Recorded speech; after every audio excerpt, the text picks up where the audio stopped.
Wolfenstein Youngblood came out this past week and it marked a number of different changes to the design of the franchise. And unfortunately, in this case, it seems like it has gone in the wrong way, with most of the redesigns affecting not only the gameplay, but just the conventions or the story pacing.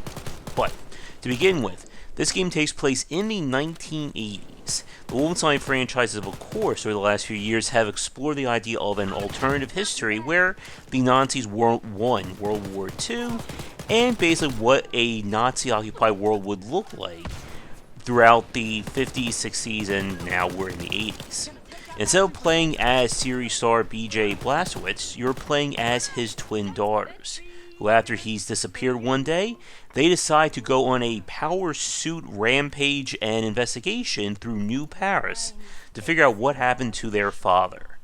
Sadly, what happened to him is that they are now in a worse game. The gameplay itself follows through more of a non-linear style, which was touted in the advertisements for it. What this simply means is that instead of following the story through different areas and set-piece environments, you're now exploring about 5 or 6 different districts. Each district is kind of built around a wide open form of gameplay. When I looked at the credits, I saw that Arcane Studios kind of helped with the development of this game, and they've kind of become known for that kind of open-ended exploration, which usually leads to emergent behavior or gameplay. Unfortunately, Wolfenstein Youngblood doesn't have that. The areas are designed kind of like the most flimsy or generic open-ended way as possible. You can only go through buildings or climb over structures if the game automatically or always going to allow you to do that. Otherwise, you're going to hit invisible walls or the ubiquitous door does not open tag. And you're not going to find as many of the unique situations as we saw in previous Wolfenstein games, such as BJ's trip to the moon, the bridge destruction in the first game, and so on and so forth. Instead, that has been replaced with a very, and I do mean very, heavy design around co-op play. The entire game is played co-op regardless if you're doing this offline or online, with you can have either drop in or out with a human player, or the AI will take control at will. And this is basically designed around Youngblood's unique twists. And unfortunately, playing with the AI, it does a serviceable job, but the entire game itself definitely feels like it's been shoehorned into it. Doors and section transitions will always require both players to work together. There are areas where you'll have one character must perform a task for somebody else in another spot, and it just feels forced and also very quote-unquote gamey. And I'm going to be using the term gamey in a few minutes as well. Now, besides that, the Youngblood changes definitely go more on the mechanic or underlying layers side. One of the big ones is that the game now has its own cosmetic and microtransaction store. Yep, they kind of went heavy there. How it works is there's 2 kinds of currencies in Youngblood. You have silver coins, which are kind of like your pseudo standard currency, and then you have gold bars, which are the premium. Silver coins are used to unlock new items and modifiers for your weapons, while gold bars are also used to basically give you specific boosts, unlock cosmetics, and all that other great stuff we see in free-to-play games, with of course Youngblood not being that. And it definitely falls on the confusing side of things for a lot of people. For us, or while we were playing it, I just ignored it as best as I could. Now, with that said, another major change to the structure of the game is that the missions themselves kind of take place in each one of the major districts of New Paris. So you'll have to go to these various points of interest when they show up, while trying to complete the main quests. And there's nothing inherently wrong with that, but it does again feel a lot more generic. And while we were playing it, we noticed that several of the area or the environmental features repeated in the level design. Now, if you probably have noticed, we haven't touched on the combat or the gunplay of Youngblood, and that's a very big reason, as this is the area where Youngblood definitely feels the worst design compared to previous titles. And that has to do with the franchise's shift away from standard first person shooting or the arcade style to the quote unquote role playing shooting. And there is a lot to unpack there, but we're going to do a quick shout out to our Patreon supporters and sponsors. And when we come back, we're going to talk about how leveling has been added into our gunplay. And now a quick shout out to our current Game Wisdom Patreon supporters and sponsors. And if you'd like to continue this discussion on game design, be sure to check out our Discord channel, linked down below. Wolfenstein Youngblood's shift away from the arcade style of first-person shooting to a role-playing shooter is the biggest departure and probably the biggest damning point against it. The game itself now plays similar to titles such as Borderlands and The Division, and that every enemy now has that ubiquitous level that determines how strong they are and what their threat level is to you.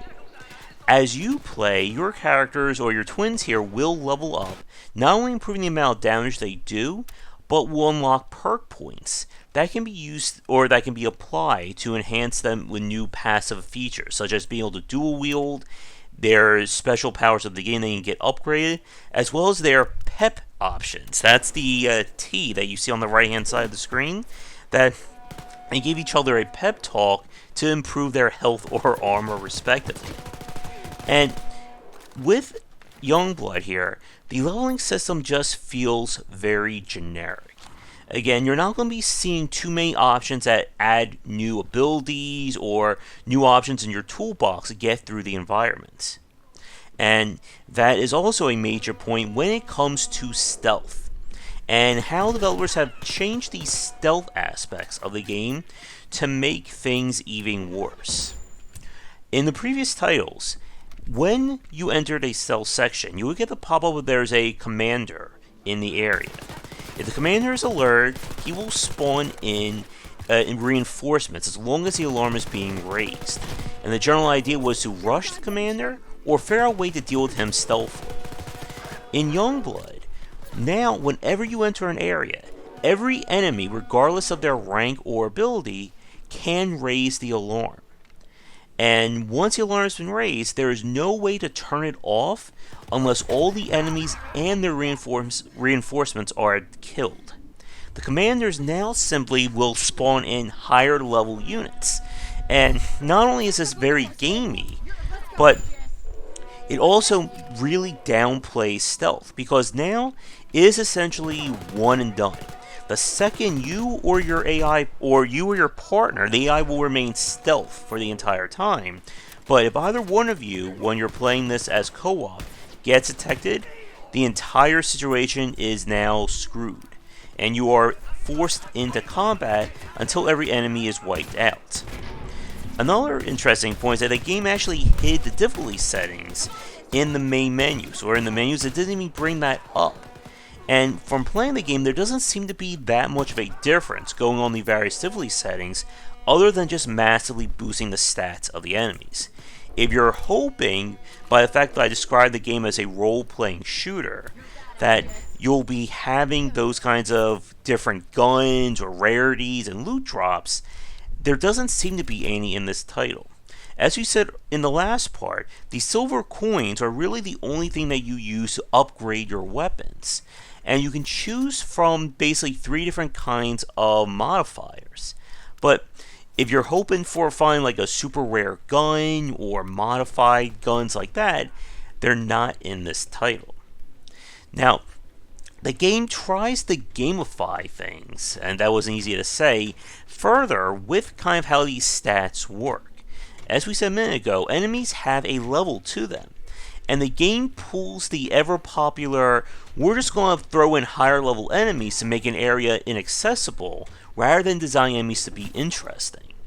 And the game does the same thing that God of War and The Division does, that if an enemy is too high above your level, and you see like a skull and crossbones over their level, that means that enemy stats are now going to be super boosted against you. So that if they attack you, they're going to be doing about 10 to 20 times more damage. And it's just a very basic and generic way of trying to instill some level of difficulty.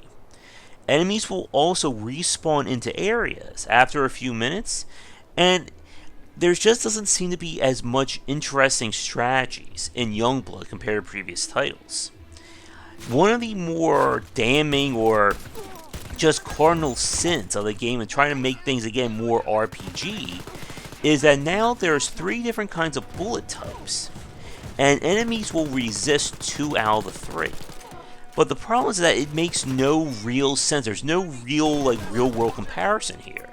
It's not like in games such as Fire Emblem where you have sword beat axe, axe beat lance, lance beat sword. I think I'm messing up the trinity there.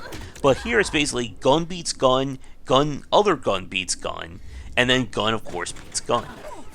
And it just seems like a way of them trying to instill some level of complexity, and it's just complexity for complexity's sake there. And for fans of mine, you know that I'm not a huge fan of just trying to throw in RPG elements into a first-person shooter and seeing that just magically make the game better. And later in the game, or as we were playing it, I know situations where I was shooting the enemy in the head, but because we weren't high enough level or I didn't use the right bullet type, it didn't do any real damage to them. And if you've also probably noticed, all the enemies now have health bars and armor bars, and it just feels very off to me in a game like this. Probably the point where I started to feel like I was just done with this game came later on, when I have fully upgraded stealth pistol with the scope, the suppressor, you name it. I see a commander way in the distance, I aim the gun, shoot him, it actually registers the bullet hitting him in the head, but because he was a higher level than mine, it didn't kill him. He just shrugged off a bullet to the face with a stealth gun. And then he of course raised the alarm and things got very bad for me. But you can see where this kind of role-playing or this RPG design has really distilled itself into the game, and why it just doesn't seem like the same Wolfenstein as previous titles. And after about an hour and a half of playing the game, it just didn't seem like the general gameplay was all that engaging. Now, with that said though, we were playing this with the AI, and the game should play a lot better with having 2 humans on the field. And it was definitely designed around that. Make no mistake, if you're playing this offline, that is not the optimal way of playing Youngblood. But when you're taking a series designed around single player, set piece environments, just massive destruction, and completely retooling it for a co-op experience, it doesn't feel like the same game. And everything that we saw during our play, again, demonstrates that the game has been dumbed down in a lot of aspects. So, with that said though, to wrap things up for this piece, if you're going into Youngblood hoping for the next game in the Wolfenstein franchise or another really great run and gun or arcade first person shooter, especially like Doom and what we're hoping for with Doom Eternal, you're not going to find it with Youngblood. If you're looking for a co-op experience and don't mind the greater focus on the role-playing or abstracted progression, then I think you're going to enjoy this game more for it. But again, for series veterans, I think they're going to be the most disappointed with this one. I'm sure for my regulars watching this right now, I only need to ask this, but what does everyone think about Youngblood who has played it? Let me know in the comments below, but we're going to wrap things up here. Thank you so much for tuning in. Come back for daily discussions on game design here and on Game Wisdom, where he's in the art and science of games. Until next time, have a great night. If you're looking for a book on design, my first title, 20 Essential Games to Study, is out now. It is available where most books are sold, and it comes in paper, hardcover or digital copies. This is the perfect book for anyone interested in learning about game design, whether you are a student, enthusiast, or just a fan. Thanks for watching the video. If you enjoyed things, be sure to do all the liking and subscribing that the kids are doing these days. Check out our Discord channel linked down below where we hang out and chat game design, and come back later tonight for our regular streamings. But that's it, and tune in for more great content here and on Game Wisdom, where we examine the art and science of games.